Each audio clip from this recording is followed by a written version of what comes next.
My name is Emily Davis, I'm 28 years old, and this is the story of how I talked to a deaf person in the subway, and it turns out the CEO of the subway company was observing. Imagine being ignored by everyone around you, desperately trying to communicate, but nobody gives you the attention you deserve. Picture yourself in a crowded subway car, surrounded by hundreds of people, yet feeling completely invisible and unheard. That moment when you realize how cruel indifference can be, especially when someone needs help the most. But sometimes, one simple gesture can change absolutely everything in ways you never imagined possible.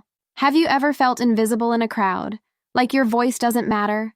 If you've ever experienced that feeling of being overlooked, make sure to hit that subscribe button and give this video a like, because today's story will show you how one act of kindness can transform not just one life, but an entire company culture. Your support means everything to me, and I know this story will resonate with so many of you who understand what it feels like to be different. We're building a community here where every voice matters, and I want you to be part of that journey. So please, show some love with that like button, and let's dive into this incredible true story together. It was a typical Tuesday morning in downtown Chicago, and I was rushing to catch the 8:15 train to my mundane office job. The subway platform was packed with the usual crowd of commuters, everyone buried in their phones or staring blankly ahead. I remember feeling particularly frustrated that morning because I'd been working at the same marketing firm for 3 years with no promotion in sight. The monotony of my daily routine was suffocating me, and I felt like just another face in the endless sea of people. Little did I know, this ordinary Tuesday was about to become the most extraordinary day of my life. As I squeezed into the overcrowded subway car, I noticed something unusual happening near the doors. A middle-aged man with kind eyes was frantically trying to communicate with other passengers, his hands moving in what I immediately recognized as sign language. He looked distressed, pointing at his phone and then at the subway map, clearly trying to ask for directions. Person after person looked at him with confusion, some with annoyance, and most simply ignored him completely. The frustration in his face was heartbreaking, and I could see him becoming more desperate with each failed attempt to connect. What happened next changed my perspective on human connection forever, but that's when things took a turn I never saw coming. The man's shoulders began to slump in defeat, and I watched as hope slowly drained from his eyes. Meanwhile, unbeknownst to me, someone very important was watching this entire scene unfold from across the car. This observer would soon make a decision that would alter the course of my entire career and life. But before I tell you about that, let me share what I decided to do in that crucial moment that would set everything in motion. The weight of witnessing someone's silent struggle hit me harder than I expected that morning. You see, my younger brother Jake had been born deaf, and growing up with him taught me American Sign Language from childhood. I knew exactly what it felt like to watch someone you love struggle to communicate in a world that often refuses to accommodate differences. The memories of Jake's frustrated tears when kids at school couldn't understand him came flooding back to me. That morning on the subway, I saw Jake in that stranger's face, and I knew I couldn't just stand there and do nothing. Today, I'm going to share a story about how empathy can create ripple effects that reach far beyond what we can imagine. If you believe in the power of small acts of kindness, please subscribe and hit that like button, because this journey shows how one moment of connection can transform corporate culture forever. This isn't just about helping someone with direction. It's about recognizing our shared humanity in a world that's becoming increasingly disconnected. Your engagement helps spread these important messages, and I promise this story will give you a new perspective on how much impact you can have. So please, show your support, and let's explore this incredible transformation together. The energy in that subway car was thick with urban indifference, everyone trapped in their own bubbles of daily stress. I looked around and saw the perfect representation of modern society, hundreds of people physically close but emotionally distant. The deaf man, whose name I would later learn was Marcus Thompson, stood there representing everyone who's ever been marginalized or overlooked. His situation wasn't just about needing directions, it was about being acknowledged as a human being worthy of help and respect. This moment would become the catalyst for questioning everything I thought I knew about corporate responsibility and human decency. As I watched Marcus's growing desperation, I felt my heart racing with a mixture of anxiety and determination. My corporate conditioning told me to mind my own business, avoid getting involved, and just focus on getting to work on time. But my conscience, shaped by years of watching my brother navigate a hearing world, was screaming at me to act. The internal battle lasted only seconds, but it felt like an eternity as I weighed my comfort zone against doing what was right.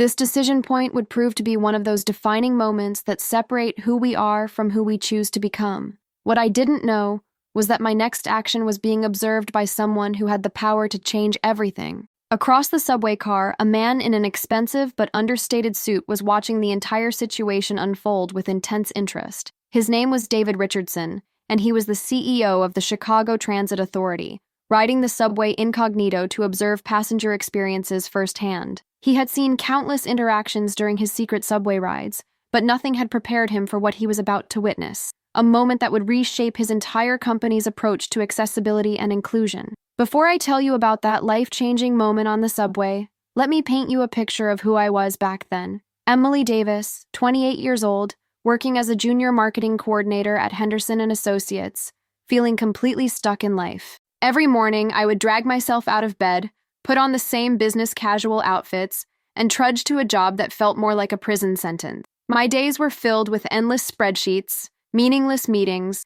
and a boss who treated me like I was invisible. I had dreams once, big dreams of making a difference in the world, but 3 years of corporate monotony had slowly crushed that spark inside me. My tiny studio apartment in Logan Square was a reflection of my internal state, functional but uninspiring.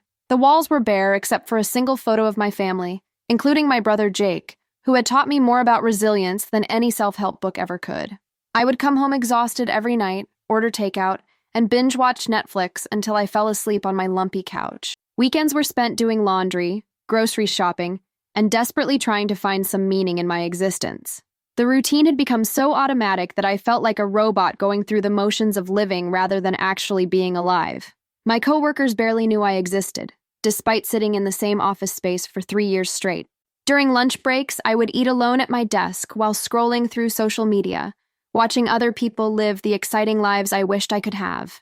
My performance reviews were always satisfactory. Never excellent, never terrible, just perfectly mediocre in every possible way. I had applied for several promotions within the company, but each time I was passed over for someone with more leadership presence. The rejection stung, but what hurt more was the growing realization that I was becoming exactly what I had promised myself I would never become: ordinary. The worst part wasn't the job itself, but the person I was becoming because of it. I found myself becoming cynical, detached, and increasingly indifferent to the world around me. When homeless people asked for change, I would pretend not to see them and walk faster. When coworkers struggled with projects, I would think, not my problem, and focus on my own tasks. The empathy that had once been my strongest trait, nurtured by years of caring for my deaf brother, was slowly dying under the weight of corporate indifference. I was becoming everything I used to hate about the adult world when I was younger and more idealistic. That Tuesday morning started like every other morning in my monotonous routine. Alarm at 6:30, shower, coffee, same breakfast bar, same route to the subway. I remember feeling particularly low that day because my rent had just increased, and I was barely making ends meet on my stagnant salary. My reflection in the subway station window showed a young woman who looked older than her years, with tired eyes and slumped shoulders. I had no idea that in less than 20 minutes, a single moment of human connection would completely transform my perspective on what it means to truly live. But first, I had to encounter someone whose struggles would remind me of who I used to be and who I could still become. The moment I stepped onto that crowded Red Line train, I knew something was different about this particular morning commute. If you've ever felt called to help someone but hesitated because of fear or social anxiety, please hit that subscribe button and give this video a like, because what I'm about to share shows how overcoming that hesitation can change everything. This story proves that sometimes the universe puts us exactly where we need to be, at exactly the right moment, to make a difference. Your support helps me share these powerful stories of human connection, and I truly believe this message will inspire you to act with courage in your own life. So please, show some love and let's continue this incredible journey together. As I squeezed through the packed train car, searching for any available space to stand, my eyes were immediately drawn to a commotion near the doors. A well-dressed black man in his 50s was frantically trying to communicate with a group of younger passengers. His hands were moving in precise, deliberate gestures that I instantly recognized as American Sign Language, the language that had been part of my life since childhood. The young people were looking at him with a mixture of confusion and mild annoyance, clearly not understanding what he was trying to tell them. One girl actually rolled her eyes and turned away, while a guy in a business suit made an exaggerated shrug and put his earbuds back in. My heart immediately went out to this man because I could see the exact same expression of frustration that I had witnessed countless times on my brother Jake's face. He was holding up his smartphone, showing what appeared to be a map or directions, and pointing repeatedly at the subway route display above the doors.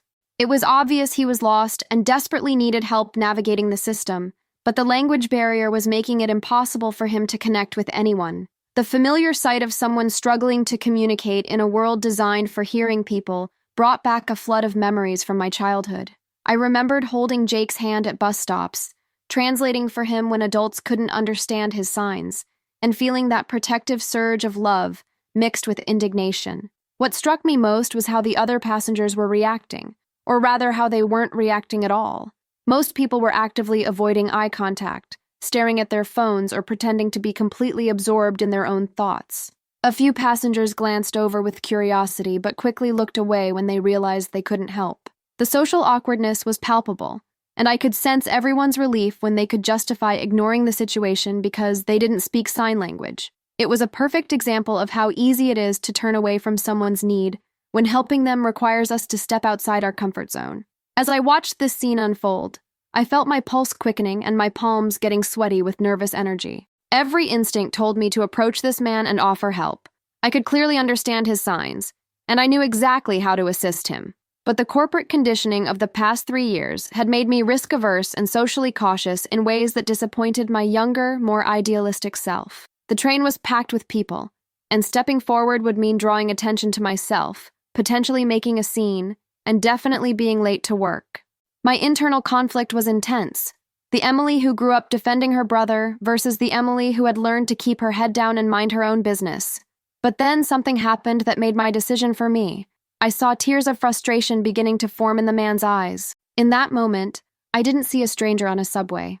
I saw my brother Jake. I saw every person who had ever been marginalized or ignored, and I saw a chance to remember who I really was underneath all that corporate conditioning. The businessman in the expensive suit across the car seemed to be watching the situation with unusual interest, but I didn't pay him much attention at the time. What I didn't realize was that my next decision would not only help Marcus Thompson find his destination, but would also help me find my true purpose in life. The moment I made the decision to step forward and help Marcus, my entire body was flooded with adrenaline and nervous energy. If you've ever had to overcome social anxiety to do what's right, please subscribe and hit that like button, because this story shows how courage isn't the absence of fear, it's acting despite the fear. I want you to know that your support means everything to me, and sharing these stories of human connection is so important in today's disconnected world. Every like and subscription helps spread the message that small acts of kindness can create massive change in ways we never expect. So please, show some love, and let's see how this moment of courage completely transformed my life and career. Taking a deep breath, I gently pushed through the crowd toward Marcus, my heart pounding so hard I was sure everyone could hear it. As I approached him, I could see the relief wash over his face when he noticed me making deliberate eye contact instead of looking away like everyone else. I raised my hands and signed slowly, "Hello, I can help you. Where do you need to go?" The transformation in his expression was instantaneous, from desperation to hope, from isolation to connection. His eyes lit up with gratitude, and he immediately began signing back, explaining that he was trying to get to Northwestern Memorial Hospital for an important appointment. The conversation that followed was beautiful in its simplicity, but profound in its impact on both of us. Marcus explained in sign language that he was visiting Chicago from Milwaukee for a specialized medical consultation, and this was his first time navigating the CTA system alone. He had been standing there for almost 10 minutes, watching train after train arrive, afraid to get on the wrong one because he couldn't ask anyone for confirmation. I could see how exhausted he was from the stress of trying to communicate in a world that wasn't designed to accommodate his needs. As I translated the route information and showed him exactly which stops to count, I felt a warmth spreading through my chest that I hadn't experienced in years. What struck me most during our interaction was how Marcus's whole demeanor changed once he felt understood and supported. His shoulders relaxed, his breathing became less labored, and that beautiful smile returned to his face as we worked together to solve his navigation problem. He told me about his daughter Sarah, who was away at college and usually helped him with these kinds of situations when he traveled. I shared a bit about my brother Jake, and we bonded over the universal experience of loving someone who navigates the world differently. In those few minutes, we weren't just strangers on a subway, we were two people connected by empathy and shared understanding. As I helped Marcus identify the correct train and the right number of stops to his destination, I felt something awakening inside me that had been dormant for far too long. This was the person I used to be before corporate life drained my compassion and replaced it with indifference and self-preservation. The act of helping Marcus wasn't just about giving directions, it was about reclaiming my humanity and remembering that we're all in this together. Little did I know that across the train car, someone very important was watching our interaction with intense interest, taking mental notes that would soon change the trajectory of my entire career. But first, let me tell you about the immediate impact this moment of connection had on both Marcus and me. The immediate response from Marcus was more emotional and powerful than I had anticipated. When I finished explaining the route and assured him that I would stay nearby until his stop to make sure he didn't miss it, tears of relief began streaming down his face. He signed "thank you" so emphatically that several passengers around us stopped to watch, their curiosity piqued by this display of genuine human emotion. Marcus then did something that caught me completely off guard. He pulled out his phone and showed me a picture of his daughter, Sarah, signing that she would be so proud to know a kind stranger had helped her father. The pride and love in his eyes as he talked about her reminded me of how my own parents looked when they talked about Jake's achievements. The energy in our section of the train car began to shift in the most remarkable way. Other passengers who had initially ignored Marcus were now watching our conversation with genuine interest, some even smiling at the obvious connection we had formed. A young mother with a toddler approached us and asked if I could teach her child a few basic signs, explaining that her neighbor was deaf and she wanted her son to be able to say hello. An elderly gentleman tapped me on the shoulder and shared that his late wife had been hearing impaired, and seeing our interaction brought back beautiful memories of their early courtship. What had started as one person helping another was creating ripples of awareness and compassion throughout the entire train car. I felt a surge of purpose and fulfillment that I hadn't experienced since college, when I used to volunteer at the Deaf Community Center near campus. The corporate Emily, who had boarded this train 30 minutes earlier, felt like a distant memory. In her place was someone who remembered what it felt like to make a real difference in someone's day. Marcus and I continued chatting in sign language about his medical appointment, his family, and his work as a carpenter back in Milwaukee. Other passengers were fascinated by our fluid conversation, and I could see some of them trying to pick up basic signs just from watching us. The atmosphere had transformed from typical urban indifference to genuine human curiosity and warmth. When we reached Marcus's stop at Chicago Avenue, he stood up and gave me the most heartfelt hug I had received in months. He signed that this interaction had restored his faith in the kindness of strangers, and that he would never forget how I had made him feel seen and valued. As he prepared to exit the train, he handed me a small business card with his woodworking company information, signing that he wanted to make me something beautiful as a thank you gift. The other passengers around us were visibly moved by this exchange, and I could hear whispered conversations about kindness and community that continued long after Marcus had left the train. I felt like I was glowing from the inside out, filled with a sense of purpose I had forgotten was possible.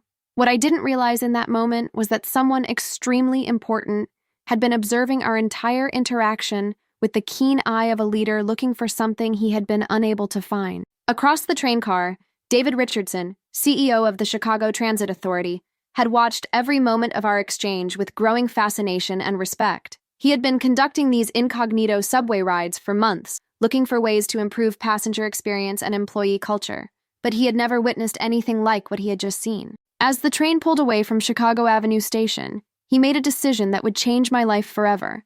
But I wouldn't find out about that until the next stop, when he would approach me with an opportunity I never could have imagined. While I was basking in the afterglow of helping Marcus, completely unaware of what was about to happen next, David Richardson was processing everything he had just witnessed with the analytical mind of a seasoned executive. If you believe that leaders should actively observe their organizations from the ground level, please subscribe and hit that like button, because this story shows how authentic leadership sometimes means getting out of the boardroom and into the real world. Your support helps me share these incredible stories about how unexpected encounters can reshape entire corporate cultures. This isn't just about one person helping another.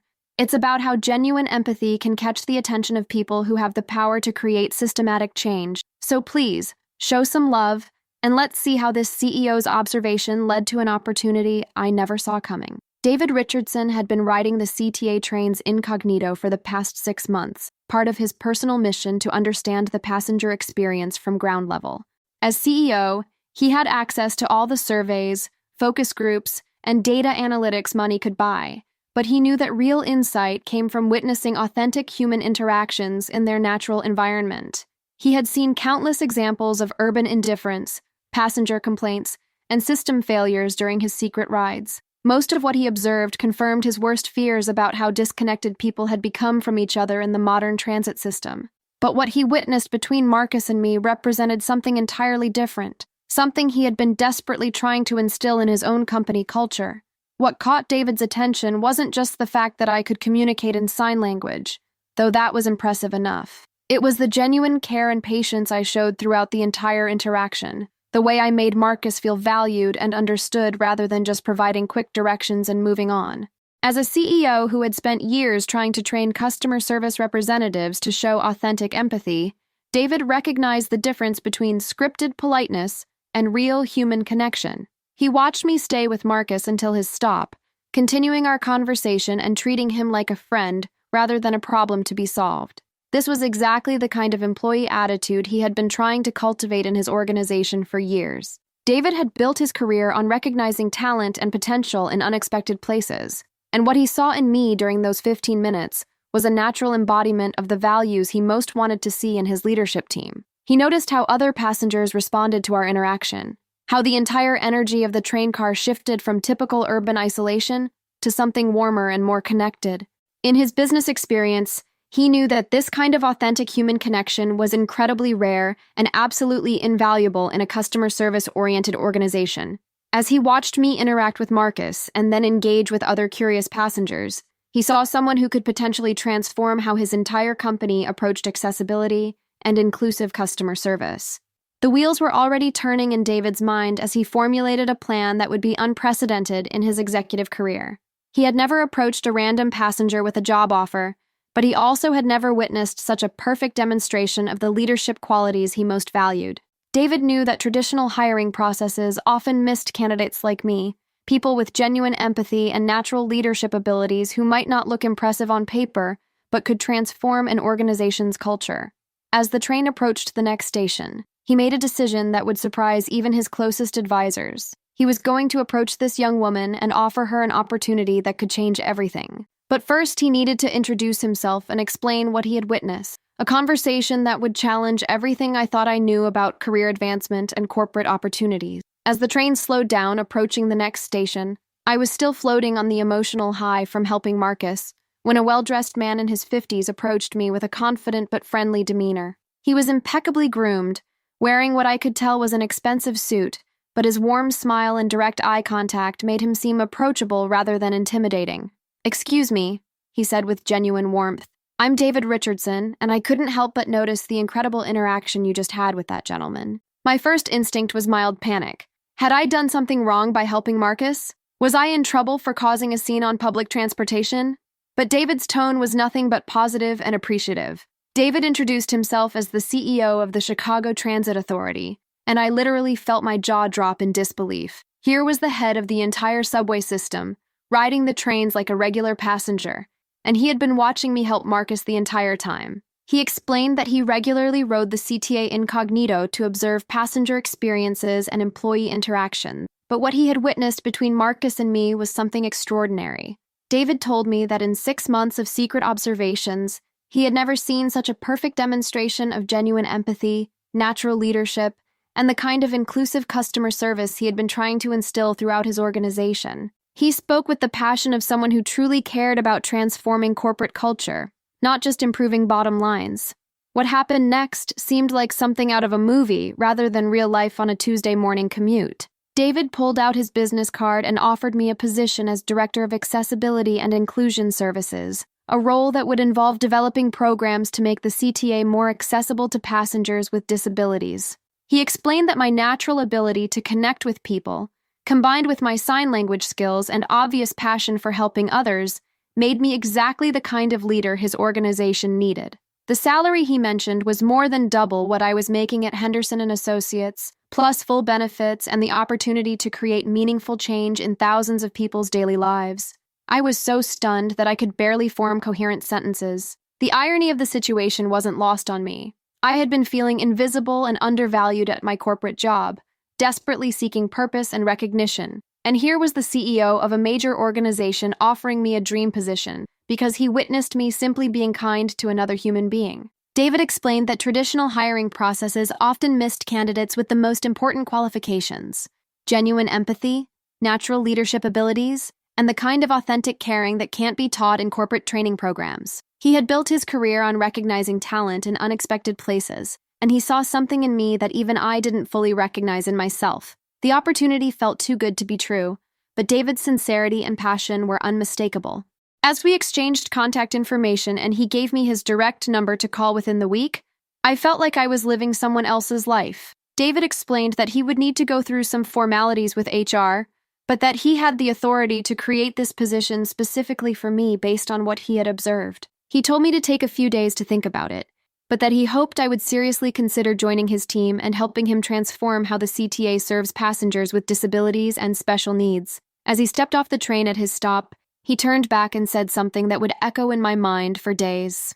"Emily, what you did today wasn't just helping one person. You showed me what exceptional leadership looks like in action." I stood there in complete shock, holding his business card and wondering if I had just imagined the most surreal 20 minutes of my entire life. The rest of my commute to Henderson and Associates felt like I was floating through an alternate reality, completely disconnected from my usual morning routine. I kept pulling David Richardson's business card out of my pocket, reading his name and title over and over again to convince myself that the entire encounter had actually happened. The heavy cardstock with embossed lettering felt real enough, but the opportunity he had presented seemed too incredible to be true. My mind was racing with 1,000 questions. Was I qualified for such a prestigious position? Did I really have the skills and experience to be a director at a major transportation authority? What if this was all some elaborate mistake or misunderstanding that would be corrected once David returned to his office? When I finally arrived at my desk that morning, I couldn't concentrate on anything work-related. My coworkers were going about their usual routines, checking emails, attending mundane meetings, complaining about deadlines, but I felt like I was observing them from another dimension. The fluorescent lights seemed harsher than usual, the beige cubicle walls more suffocating, and the meaningless tasks on my computer screen completely irrelevant. I found myself thinking about Marcus, and how helping him had felt more fulfilling than anything I had accomplished in 3 years at this company. The contrast between the purposeful interaction on the subway and the empty productivity theater of corporate life was striking and uncomfortable. The more I thought about David's offer, the more my imposter syndrome began to kick in with full force. Who was I to think I could handle a director-level position at a major public transportation system? My resume was filled with entry-level marketing roles and administrative tasks, nothing that screamed executive leadership material. I had never managed a team, never developed organizational policy, and certainly never been responsible for improving accessibility for thousands of daily passengers. The voice in my head kept reminding me that I was just Emily Davis from Logan Square, the girl who ate lunch alone and got passed over for promotion. What if David had misread the situation and was expecting capabilities I simply didn't possess? But then I would remember the look of relief and gratitude on Marcus's face, and something deeper would stir within me. Maybe traditional qualifications weren't the only measure of someone's ability to create positive change in the world. Maybe my years of growing up with Jake, learning to navigate systems that weren't designed for people like him, had given me insights that couldn't be learned in business school. Perhaps my frustration with corporate indifference and my hunger for meaningful work were exactly the qualifications David was looking for. The more I reflected on our subway conversation, the more I realized he wasn't just offering me a job. He was offering me a chance to become the person I had always wanted to be. That evening, I called my parents and told them about the incredible encounter, including Jake in our three-way conversation. My mother cried when I described helping Marcus, and Jake signed that he was proud of me for representing the deaf community with such kindness and respect. They all encouraged me to seriously consider David's offer, reminding me that opportunities like this don't come along very often, and that my unique perspective and natural empathy were exactly what organizations needed more of. As I went to bed that night, staring at David's business card on my nightstand, I knew that regardless of my insecurities and fears, I had to at least explore this possibility. The question wasn't whether I was qualified. The question was whether I was brave enough to step into a future I had never dared to imagine for myself. 3 days later, I found myself sitting in the executive conference room of the Chicago Transit Authority headquarters, officially accepting David Richardson's offer to become their new Director of Accessibility and Inclusion Services. If you've ever taken a leap of faith that completely changed your life trajectory, please subscribe and hit that like button, because this story shows how courage and authenticity can open doors you never knew existed. Your support means everything to me as I share these transformative moments, and I know many of you have faced similar crossroads, where you had to choose between comfort and growth. This journey proves that sometimes the universe rewards us for doing the right thing, even when we don't expect anything in return. So please, show some love, and let's explore how this new role challenged everything I thought I knew about myself. My first day at the CTA was both exhilarating and terrifying, filled with introductions to department heads who had decades more experience than I did. David had been incredibly supportive during the transition process, but I could sense some skepticism from longtime employees who wondered how someone with no transportation industry experience had landed such a high-level position. The weight of responsibility felt enormous. I was now in charge of developing programs that would affect thousands of passengers with disabilities every single day. My office was larger than my entire studio apartment, with windows overlooking the bustling streets where CTA buses and trains carried people to their destinations. It was surreal to think that just a week earlier, I had been one of those anonymous passengers with no idea that I would soon be helping to shape their experience. The initial challenges were more complex than I had anticipated, requiring me to quickly learn about federal accessibility regulations, ADA compliance standards, and the intricate logistics of public transportation systems.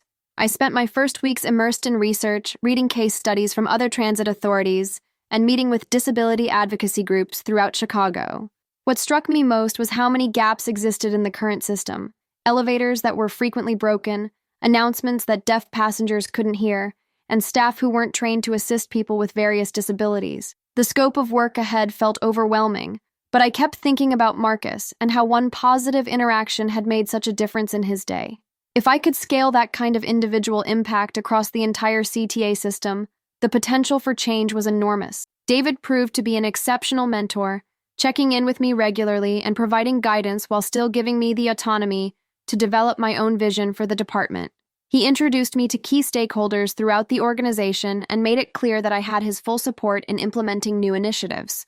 During our weekly one-on-one meetings, he would often reference that morning on the subway, reminding me that my natural instincts and genuine care for people were my greatest assets. He encouraged me to trust my intuition and not get bogged down in bureaucratic processes that might dilute the human-centered approach he had hired me to bring.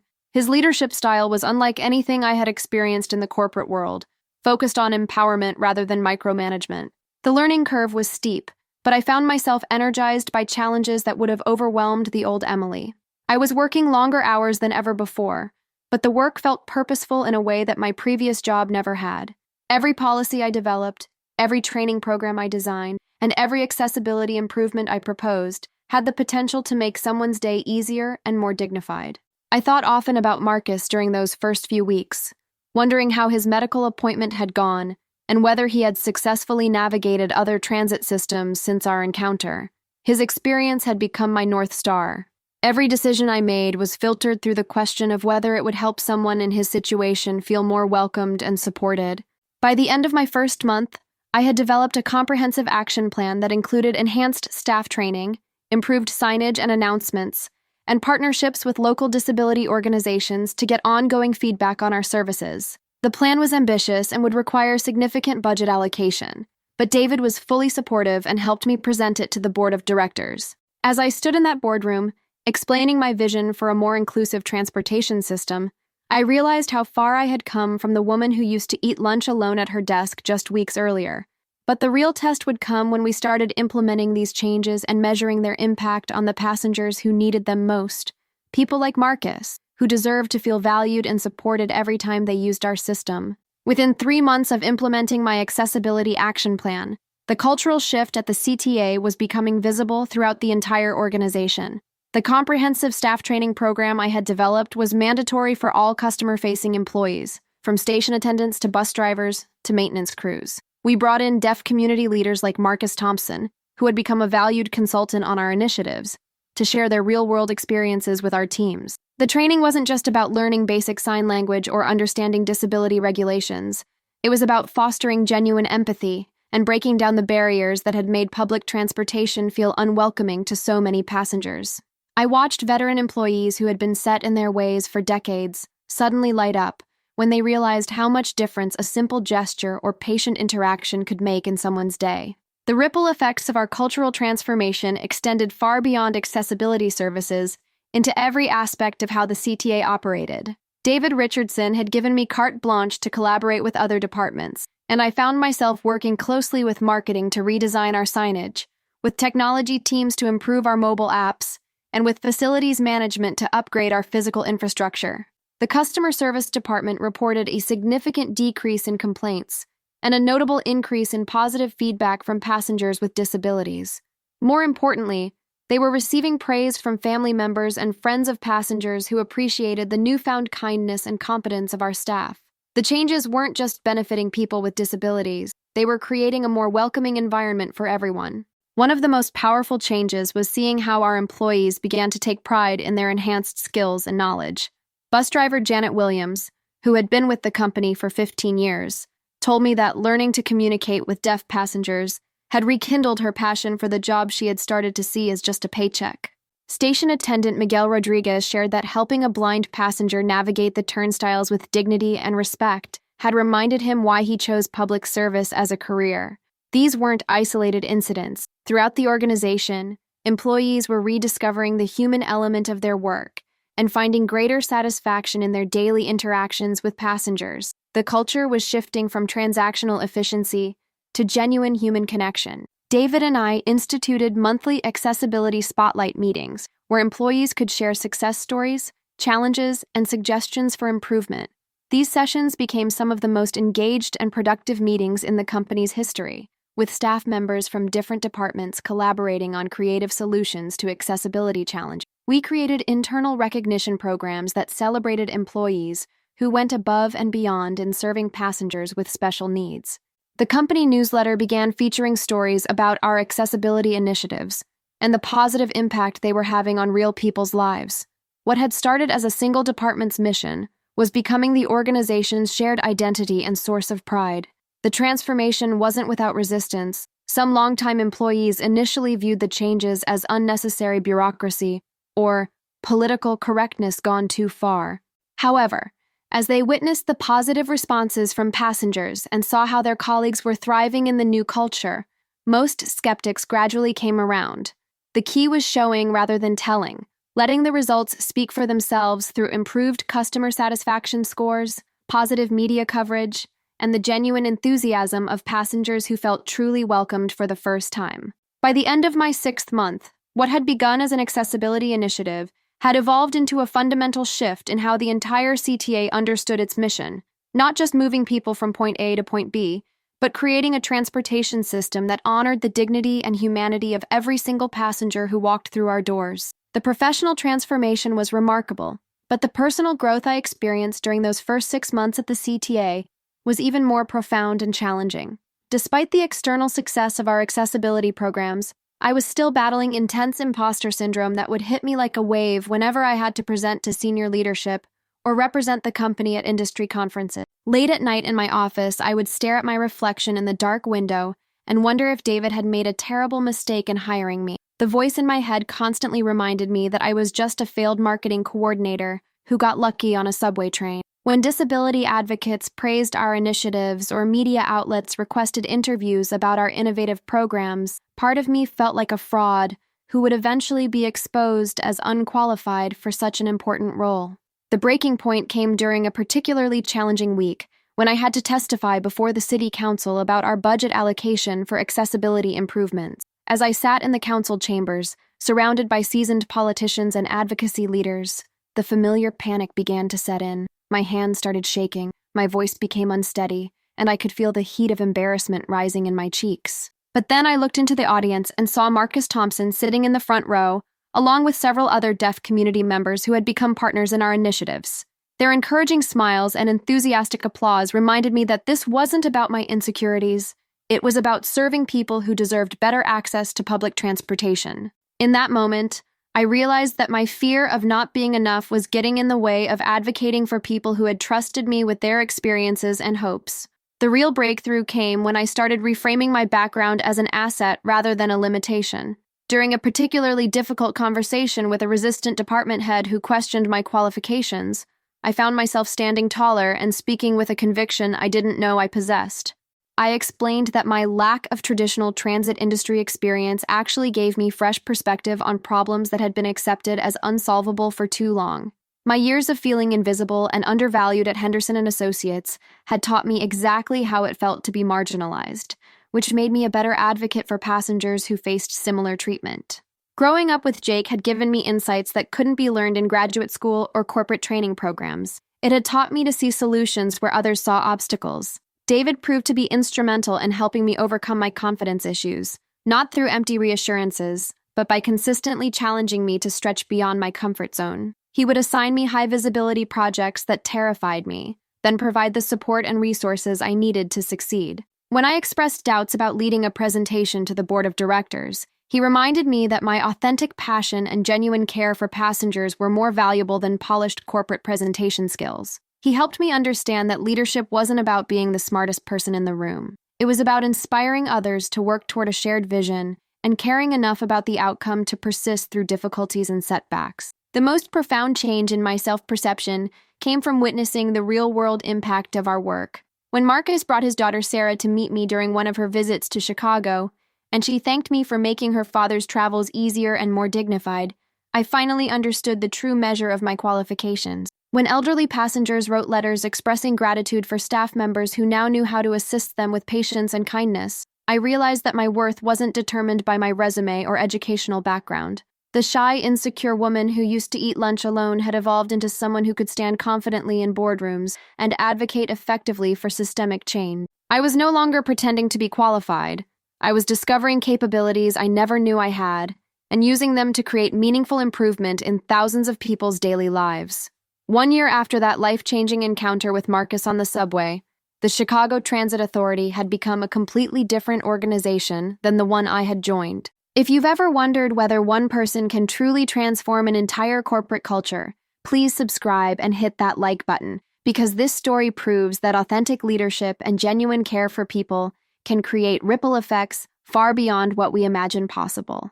Your support helps me share these incredible stories of transformation, and I know many of you are working to create positive change in your own organizations and communities. This journey shows that when we lead with empathy and focus on serving others, we can build something truly meaningful together. So please, show some love, and let's see how our small team's vision became a model for transit systems across the country. The metrics told an incredible story of organizational transformation that exceeded everyone's expectations, including David Richardson's most optimistic projections. Customer satisfaction scores among passengers with disabilities had increased by 340% compared to the previous year, and overall passenger satisfaction had risen by 85%. Complaints related to accessibility issues had dropped to nearly zero, while positive feedback and commendations had increased exponentially. More importantly, we were receiving recognition from disability advocacy organizations, federal transportation authorities, and other transit systems who wanted to replicate our model. The CTA had gone from being just another urban transportation provider to becoming a national leader in inclusive public service, attracting attention from cities across America and even internationally. The physical transformation of our facilities was equally impressive, with every station now featuring enhanced visual and audio announcements, improved tactile guidance systems, and staff trained to provide assistance with genuine enthusiasm rather than reluctant compliance. We had installed state-of-the-art hearing loop systems, upgraded elevator maintenance protocols, and redesigned our mobile app to be fully accessible for users with various disabilities. But the most significant change wasn't in our technology or infrastructure. It was in the hearts and minds of our employees, who now saw accessibility not as an obligation, but as an opportunity to make someone's day better. The pride they took in their enhanced skills and the stories they shared about meaningful interactions with passengers created a positive feedback loop that strengthened our culture every single day. David Richardson had become something of a celebrity in the transportation industry, regularly invited to speak at conferences about our innovative approach to organizational change and employee development. He always made sure to credit the entire team, and specifically highlighted how hiring someone with authentic empathy, rather than traditional credentials, had been the catalyst for our transformation. Other CEOs would ask him about his secret to creating such dramatic cultural change so quickly, and he would tell them about that Tuesday morning when he witnessed genuine human connection on a subway train. His leadership style had evolved too. He now prioritized character and compassion in hiring decisions and had implemented company-wide programs focused on servant leadership and community impact. The transformation extended beyond our organization into the broader Chicago community, where we had become a symbol of what inclusive public service could look like when done with intention and care. Local disability organizations now partnered with us on advocacy initiatives, using our success as an example of what was possible when institutions committed to meaningful change. We had developed internship programs with deaf schools and accessibility training curricula that other companies were adopting for their own customer service teams. Media outlets regularly featured our story as an example of corporate social responsibility done right, and passenger testimonials flooded our social media channels with heartwarming accounts of how our transformed culture had impacted their daily lives. What had started as one woman helping one man find his destination had evolved into a movement that was reshaping expectations for public service throughout the city. As I sit here today, 2 years after that transformative encounter with Marcus Thompson, I am overwhelmed by gratitude for how profoundly that single moment of human connection changed not just my career, but my entire understanding of what it means to live with purpose. The shy, frustrated marketing coordinator who stepped onto that subway train feeling invisible and undervalued has evolved into someone who wakes up every morning excited about the difference she can make in thousands of people's lives. The work we've accomplished at the CTA has exceeded my wildest dreams, but more importantly, it has shown me that when we lead with empathy and authentic care for others, we create ripple effects that extend far beyond what we can see or measure. Every policy we've implemented, every employee we've trained, and every passenger whose experience we've improved represents a victory for human dignity and inclusion. The lessons I've learned through this journey extend far beyond accessibility and public transportation into fundamental truths about leadership, purpose, and the power of small acts of kindness. I've discovered that the most profound changes often begin with the simplest human interactions, a willingness to see someone who feels invisible, to offer help when it's needed, and to treat every person with the dignity and respect they deserve.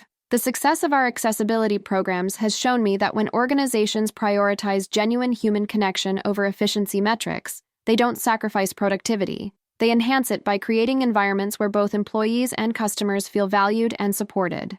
The recognition and awards we've received are meaningful, but nothing compares to the letters from passengers who tell us that using public transportation no longer feels like a daily struggle, but like a dignified part of their routine. Looking back on my old life at Henderson and Associates, I can hardly believe I spent 3 years accepting mediocrity and feeling powerless to create change. That version of Emily was trapped in a mindset of scarcity and limitation, believing that meaningful work was reserved for other people with better credentials or more impressive backgrounds. The transformation wasn't just about getting a better job.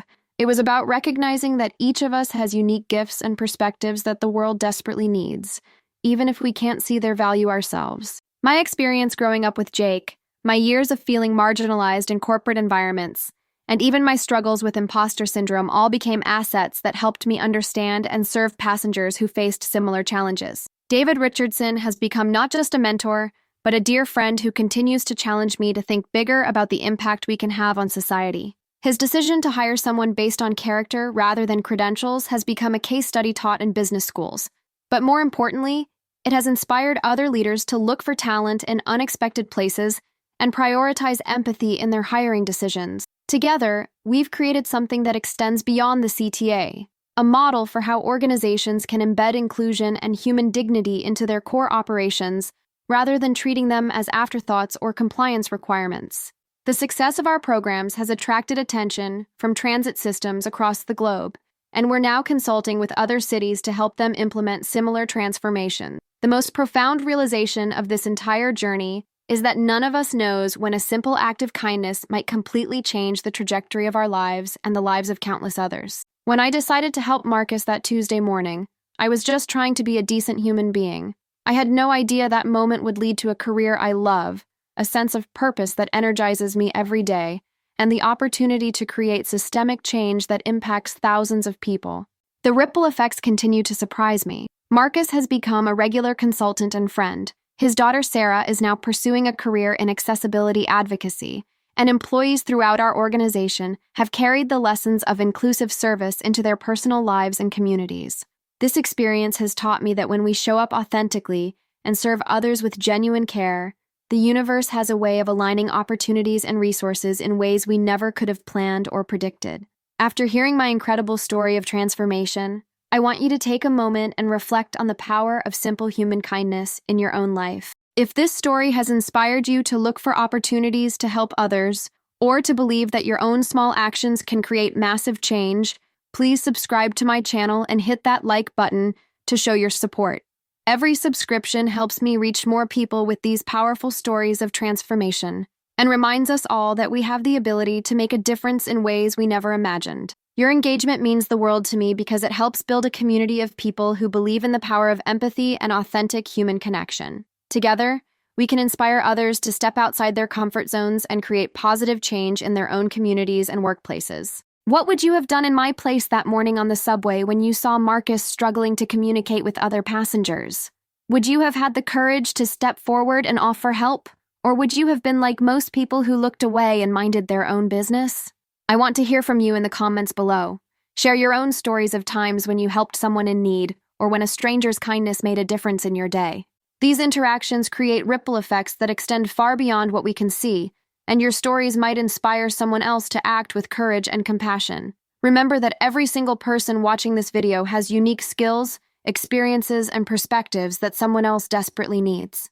Do you believe that revenge and betrayal always lead to negative outcomes? Or can they sometimes be catalysts for positive transformation and personal growth? My story shows that what initially felt like professional betrayal and being overlooked at my old job actually led me to the most fulfilling career of my life. Sometimes the universe has a way of redirecting us toward our true purpose through experiences that feel challenging or unfair at the time. The key is staying open to opportunities and maintaining our commitment to treating others with kindness and respect, even when we're struggling ourselves. Your perspective on this topic could help someone else who's going through a difficult transition or feeling stuck in their current situation. If you want more stories like this that show how ordinary people can create extraordinary change through simple acts of kindness and authentic leadership, make sure to subscribe and turn on notifications so you never miss an upload. I share these stories because I believe they have the power to shift our perspective on what's possible when we lead with empathy and focus on serving others, rather than just advancing ourselves. The transformation that happened at the CTA continues to inspire transit systems around the world, proving that when we prioritize human dignity and inclusion, we create environments where everyone can thrive. Your support helps these messages reach people who need to hear them most, those who feel invisible, undervalued, or unsure about their ability to make a meaningful difference. Thank you for joining me on this incredible journey, from that life-changing morning on the Chicago subway to the transformation of an entire organization's culture and my own sense of purpose. Never underestimate the power of a simple gesture of compassion, because it might not only change someone's day, it could transform your entire life trajectory in ways you never saw coming. The next time you see someone struggling or in need, remember Marcus and the ripple effects that one moment of human connection created for thousands of people. I'll see you in the next video where I'll share another powerful story of how unexpected encounters can lead to extraordinary outcomes. Until then, keep spreading kindness and remember that you have more impact than you realize. The world needs exactly what you have to offer.